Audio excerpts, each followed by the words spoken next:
Morning students, आज का हमारा टॉपिक है APMC.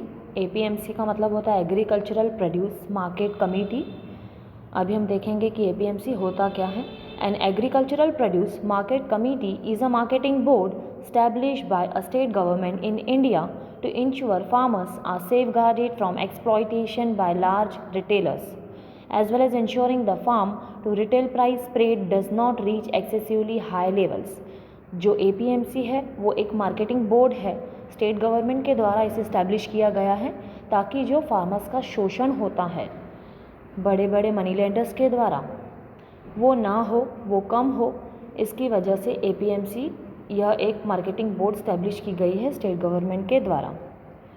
The first sale of agricultural produce can occur only at the market yards यानी mandis of the APMC.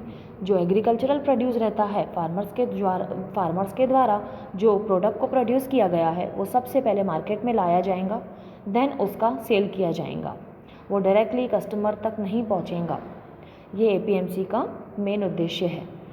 Then each state which operate APMC market geographically divide the state market यानी mandis are established at different places within the state। जो market है या mandis है वो हमारे राज्य में अलग अलग जगहों पे फैली हुई है, स्टैब्लिश है, स्थित है। Farmers are required to sell their produce via auction at the mandi in their reason.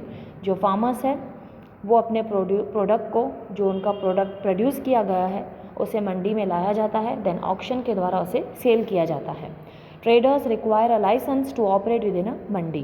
Traders को लाइसेंस की ज़रूरत रहती है मंडी में अपने शॉप को चलाने के लिए। सो लाइसेंस मस्ट रहता है एंट्री के लिए मार्केट में ट्रेडर्स के लिए। Wholesale and retail traders example shopping mall owners and food processing companies can not buy produce directly from a farmer. जो होलसेलर रहते हैं या रिटेल ट्रेडर्स रहते हैं या फूड प्रोसेसिंग कंपनीज रहती है वो डायरेक्टली कांटेक्ट नहीं कर सकती है फार्मर से, डायरेक्टली माल परचेस नहीं कर सकती है। देन अभी हम देखेंगे कुछ उसके silent features. Some of the silent features of the APMC model act 2003 are as follows.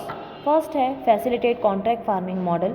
APMC सबसे पहले फार्मिंग मॉडल जो कॉन्ट्रैक्ट फार्मिंग मॉडल रहता है उससे फैसिलिटी प्रोवाइड करती है। सेकंड है स्पेशल मार्केट फॉर पेरिशेबल्स। जो हमारा प्रोड्यूस है उसके लिए मार्केट प्रोवाइड करना ताकि वो बिक सके, ताकि फार्मर उसे मार्केट में लाके उसका प्रॉफिट कमा सके। थर्ड है farmers private person can setup own market. APMC help करती है कि आप अपने मार्केट को सेटअप करें, अपने प्रोडक्ट को मार्केट में लाएं और इससे अपने मार्केट को डेवलप कर सकें।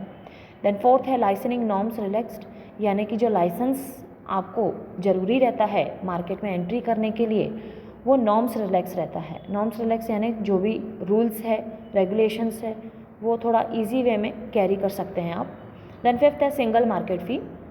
देन सिक्स्थ है APMC revenue to be used for improving market infrastructure.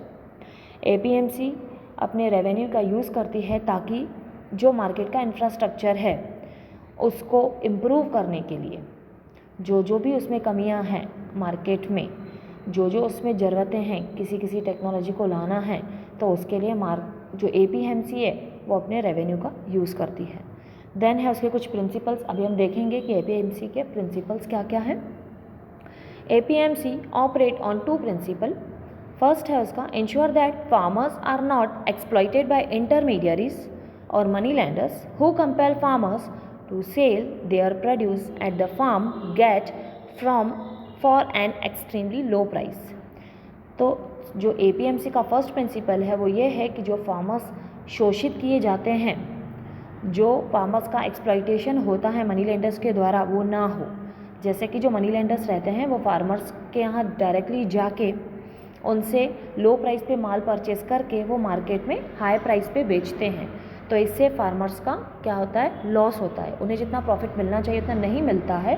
तो इसलिए एपीएमसी यह इस्टेब्लिश किया गया है कि फार्मर्स डायरेक्ट कांटेक्ट ना कर सके, उनका प्रोडक्ट पहले मार्केट में लाया जाए उसके बाद उसकी सेल हो according to auction. Then second principle है उसका all food produce should first be brought to a market yard and then sold through auction. जैसे कि मैंने आपको बताया कि सबसे पहले जो फार्मर्स के द्वारा फूड प्रोड्यूस किया गया है उसे सबसे पहले ब्रॉड किया जाएगा मार्केट में, मतलब मार्केट में जो ट्रेडर्स है उसे सेल किया जाएगा, वो मार्केट में लाया जाएगा प्रोडक्ट को, देन उसकी सेल होंगी, देन वो माल कस्टमर्स को बेचा जाएगा। इससे क्या होता है, जो फार्मर्स को प्रॉफिट मिलना चाहिए वो फार्मर्स को मिलता है और कस्टमर को जो माल पहुंचाना है वो कस्टमर तक भी पहुंच जाता है। यह है दूसरा प्रिंसिपल एपीएमसी का। देन हम अभी कुछ देखेंगे उसकी प्रॉब्लम्स। एपीएमसी के कुछ अच्छे सिद्धांत हैं, कुछ अच्छी बातें हैं, तो उसकी कुछ जो साइड इफ़ेक्ट्स है, जो प्रॉब्लम्स है, जो डिसएडवांटेज है, वो भी यहाँ पे कुछ दिए गए हैं, जैसे कि 3 पॉइंट्स दिए गए हैं। फर्स्ट है इसमें से मोनोपोली ऑफ एपीएमसी। मोनोपोली का मतलब होता है एकाधिकार। Monopoly of any trade is bad whether it is by some MNC corporation, by government और बाय एनी एपीएमसी। जो मोनोपोली, किसी भी व्यापार की मोनोपोली, यह सही बात नहीं रहती है, चाहे वो एमएनसी कॉरपोरेशन के द्वारा की गई मोनोपोली हो या एपीएमसी के द्वारा की गई मोनोपोली हो।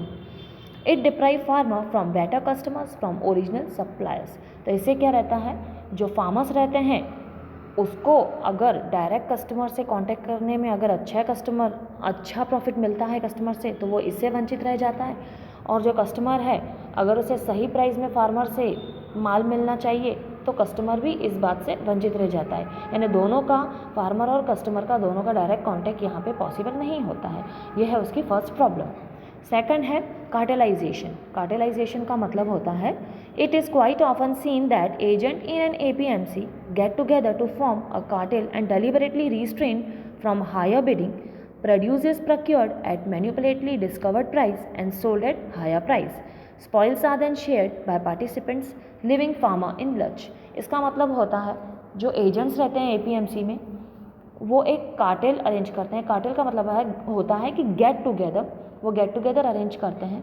उसमें वो यह डिसाइड करते हैं सब लोग मिलके कि हम ज़्यादा बिड नहीं लगाएंगे, मीडियम बिड ही लगाएंगे। ज़्यादा बिड लगाएंगे तो एपीएमसी वाले हमारा प्रॉफिट उठा लेंगे, तो वो क्या डिसाइड करते हैं आपस में कि हम मीडियम रेंज की बिड लगाएंगे ताकि हम फार्मर से लो प्राइस पे माल परचेज कर सके और हाई प्राइस पे उसे मार्केट में सेल कर सके। यह है इसका second cartelisation problem of APMC.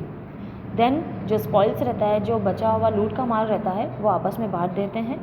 ऐसे जो एजेंट्स रहते हैं उनका लॉस नहीं होता है, इसमें कुछ जो फार्मर्स है उनका लॉस ज़रूर हो जाता है। यह है second problem of APMC. Third है एंट्री बैरियर्स। एंट्री बैरियर्स में है, licence fee in this market are highly prohibitive in many market farmers we are not allowed to operate. यानी कि इसमें जो लाइसेंस की फ़ीस है वो बहुत ज़्यादा है, तो इसमें कुछ फार्मर्स रह जाते हैं, बिकॉज जो मिडल फार्मर्स रहते हैं वो लाइसेंस परचेस नहीं कर सकते। जो हाई लेवल के फार्मर्स रहते हैं जिनके पास ऐसा अच्छा पैसा रहता है वो एंट्री कर लेते हैं। So over and above licence fee, rent value for shops is quite high which keep away competition. इससे क्या होता है, जो फार्मर्स रेंट नहीं पे कर सकते वो कंपटीशन से दूर रह जाते हैं, और जो पे कर सकते हैं वो कंपटीशन फेस कर लेते हैं। उनको जितना प्रॉफिट कमाना है, अर्न करना है, वो अर्न कर लेते हैं।